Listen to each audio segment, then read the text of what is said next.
اگر زندگی میں مکمل نا امید ہو گئے ہیں، اگر آپ کے اعصاب آپ کے کنٹرول سے باہر ہو چکے ہیں، تو ایسا توسل کہ جس میں رد ہونے کا سوال ہی نہیں ہے، 110 مرتبہ یا علی کہنا حاجتوں کے پورے ہونے، مشکلات کے رفع ہونے کے لیے مجرب ہے۔ اس سے بالا تر کوئی چیز نہیں ہے۔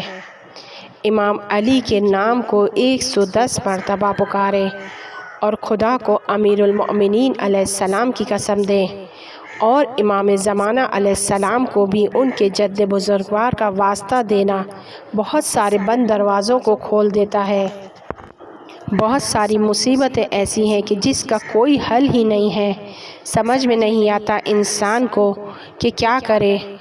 نام علی اس بند راستوں کو کھول دیتا ہے، مصیبتوں سے نجات دیتا ہے۔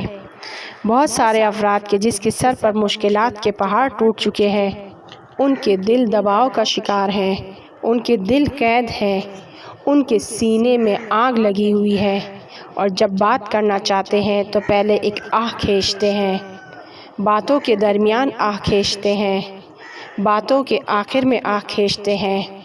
علی کا نام ہر آہ کا علاج ہے، اور اس سے بالا تر امیر المؤمنین علیہ السلام کے پاس ایک بہترین چیز ہے۔ ان کی ہمسر بزرگوار فاطمۃ الزہرا سلام اللہ علیہا ہے۔ علی کے نزدیک زہرا سے عزیز تر کوئی نہیں۔ امیر المؤمنین علیہ السلام کو جناب زہرا کی آبرو اور حرمت کی قسم دینا بہت زیادہ بند راستوں کو کھول دیتا ہے۔ ایسی بلائیں کہ جس کی وجہ سے انسان کی طاقت جواب دے جاتی ہے، ان بلاؤں سے نجات مل جاتی ہے۔ خاص طور پر استغاثہ حضرت زہرا سلام اللہ علیہا۔ جب آپ دیکھیں کہ سارے دروازے بند ہو گئے ہیں، مشکلات دباؤ ڈال رہی ہیں، حرم میں یا اپنے گھر کے ایک کونے میں یا گھر کی چھت پر نماز استغاثہ حضرت زہرا سلام اللہ علیہا کو پڑھیں۔ البتہ یہ نماز خضوع و خشوع اور توجہ کے ساتھ پڑھی جائے تو مشکلات نہیں رہیں گی۔ مشکلات غصے سب ایک مٹھائی کی طرح ہو جائیں گے، درد شہد میں تبدیل ہو جائیں گے۔ کبھی کبھی انسان کو ایک لمحے میں مصیبتوں کے دریا میں ساحل تک پہنچاتا ہے۔ انسان مصیبتوں کے طوفان کے دریا کے بیچ میں نہ آگے جا سکتا ہے، نہ پیچھے آ سکتا ہے، نہ دائیں جا سکتا ہے اور نہ بائیں جا سکتا ہے، صرف غرق ہو رہا ہے۔ اور اسی طوفانی موجوں میں ایک مرتبہ فاطمی عنایت آتی ہے، ایک مرتبہ علوی عنایت آتی ہے، انسان کو اس طرف سے اس طرف کر دیتی ہے۔ نماز استغاثہ حضرت زہرا سلام اللہ علیہا مفاتیح میں موجود ہے۔ مفاتیح کے حاشیے میں کہ جہاں پر مسجد مقدس جمکران کی نماز ہے، اس سے پہلے عباس قمی دو نمازیں نقل کر رہے ہیں۔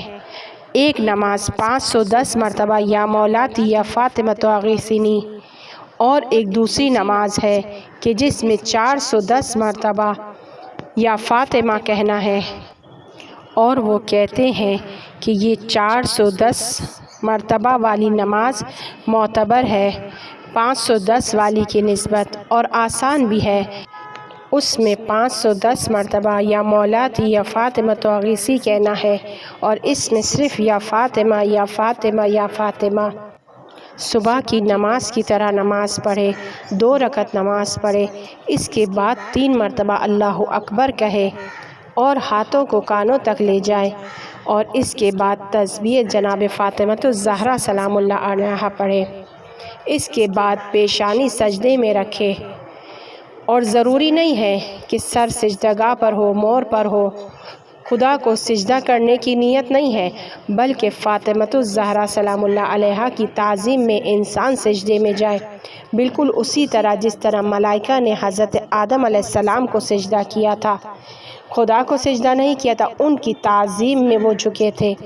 یا حضرت یوسف کے بھائی حضرت یوسف علیہ السلام کی تعظیم میں سجدے میں چلے گئے تھے۔ یہ سجدہ عبادت نہیں ہے، بلکہ یہ سجدہ خضوع و خشوع اور احترام کا ہے۔ سر کو سجدے میں رکھے اور 100 مرتبہ کہے، یا فاطمہ یا فاطمہ یا فاطمہ۔ پھر دائیں جانب کے چہرے کو زمین پر رکھے، سجدے میں رکھے اور پھر 100 مرتبہ دوبارہ پڑھے یا فاطمہ یا فاطمہ یا فاطمہ۔ اس کے بعد بائیں جانب کے چہرے کو زمین پر رکھے اور پھر 100 مرتبہ کہے یا فاطمہ یا فاطمہ یا فاطمہ، اور پھر دوبارہ پیشانی کو زمین پر رکھے اور 110 مرتبہ پڑھے یا فاطمہ یا فاطمہ یا فاطمہ۔ 410 مرتبہ صرف یا فاطمہ کہنا ہے، آپ کا مسئلہ حل ہو جائے گا۔